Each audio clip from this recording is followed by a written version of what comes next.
et bienvenue sur Testcars pour l'essai de la Suzuki Sways dans sa finition GLX. C'est la seconde et dernière finition après la GL+.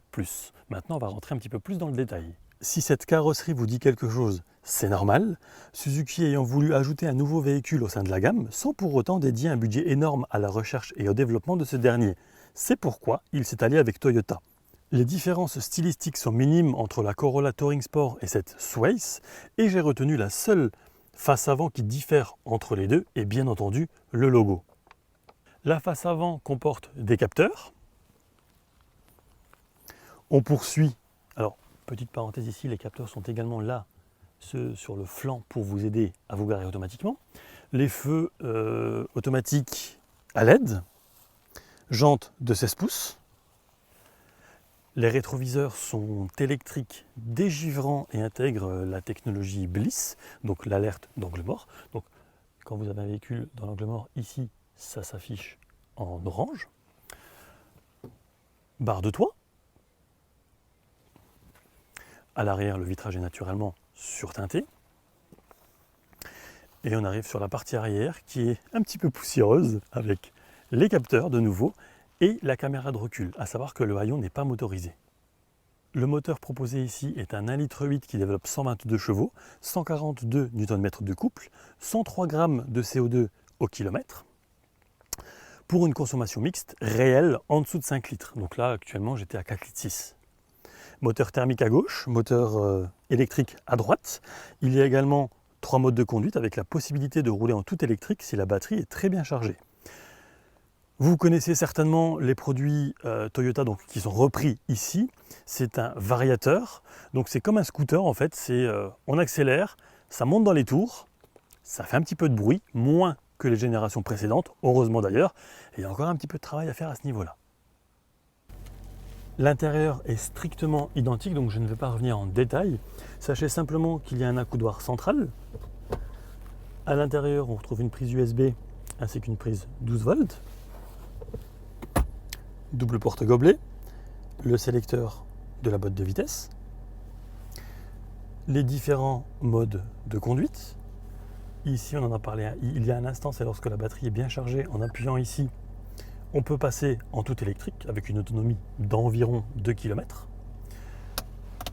Les sièges chauffants sur 2 niveaux, on va éviter vu la température actuelle, et le chargeur par induction.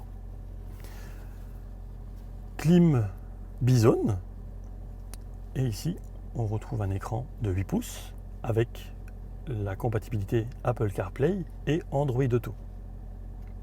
La seule différence encore une fois ici, c'est le S à la place du T, les commandes pour les régulateurs de vitesse adaptatifs, l'alerte d'angle mort, l'alerte de franchissement en ligne, mais ça on y vient au volet sécurité. Et puis devant, c'est exactement pareil, à savoir également que le volant dispose d'une fonction chauffante.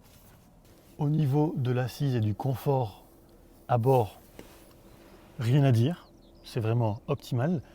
Quid de l'espace à l'arrière. Donc vous le savez, je ne modifie jamais ma position de conduite.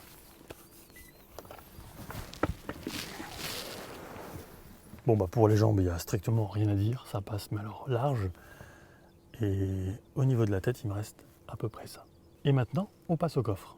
Le volume du chargement aussi entre 596 et 1606 litres une fois qu'on rabat les banquettes. Au niveau des aides à la conduite, donc il y a les capteurs, la caméra, le PCS qui est le pré-crash system, donc le freinage automatique d'urgence, l'aide au maintien dans la voie, la reconnaissance des panneaux, le régulateur de vitesse adaptatif, le blind spot monitor ou l'alerte d'angle mort, on l'a déjà vu au départ, l'alerte de trafic transversal arrière. Je rappelle, vous êtes sur une place de parking dans un supermarché, vous reculez, vous ne voyez pas une voiture ou un caddie qui passe, le véhicule va vous alerter et s'arrêter tout de suite. Le bouton e-call qui est obligatoire depuis quelques temps déjà, et enfin les feux de route automatiques. Alors, en conclusion, qu'est-ce que je pense de cette Suzuki Sways ? Eh bien, je dirais que son manque de personnalité propre n'en fait pas pour autant un véhicule inintéressant, bien au contraire, car il s'inscrit dans une démarche où Suzuki cherche à gagner des clients avec des produits qui vont au-delà de l'hybride léger et de ses batteries 48 volts. En s'appuyant de toute façon sur un partenaire comme Toyota, la marque à tout à y gagner. J'espère que cet essai vous aura plu, n'hésitez pas à le partager sur les différents réseaux sociaux. Pour ce dernier, je tiens à remercier Autopolice Bertrange pour la mise à disposition du véhicule, sans oublier Romain de la télévision Rive 54.